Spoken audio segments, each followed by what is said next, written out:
The United Nations Conference of the Parties on Climate Change dedicated an exclusive day to indigenous movements. Our team from Dubai, the Arab Emirates, tell us more in the following story.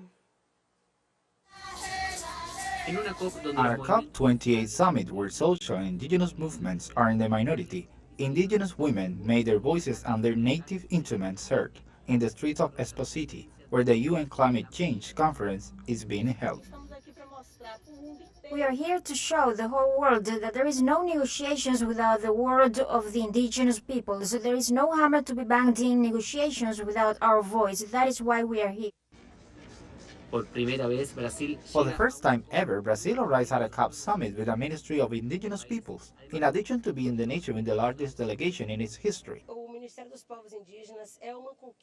The Ministry of Indigenous Peoples is a conquest of the Brazilian indigenous movement, and we are here not only as a representation of the indigenous movement, but also as a representation of the federal government and the parliament, and we can also have a direct impact on the negotiators. Indigenous peoples comprise only 5% of the world's population, but are responsible for the protection of 82% of the planet's biodiversity.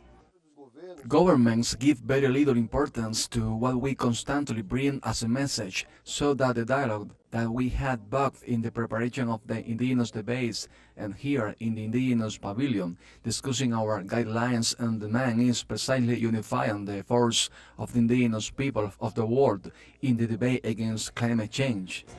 Brazilian Congresswoman Celia Sacrieva convened a meeting of indigenous parliamentarians from around the world during the conference of the parties. The Agribusiness Congressional Front is trying to overturn Lula's vetoes against the Time Frame project. We consider the time frame thesis to be an anti-civilization project for the country and for humanity. There is a lot of talk about legal security and that this project is a legal thesis, but in reality, it is a political and economic thesis, and you should know that in the indigenous territories there are more than 517,000 river sources, and if our territories are threatened, carbon stocks are naturally threatened.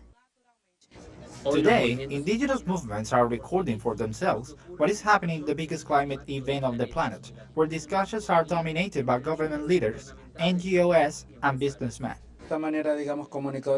In this way, communicators and filmmakers came here not only to bring stories, but also to bring stories back to understand what is being done here, what the interests are, even to network. I think that with what happened in Palestine, we see as one of the most practical things why it is important to tell a story from the inside. Indigenous communities act as guardians of the forest, the greatest instrument we humans have to balance the climate.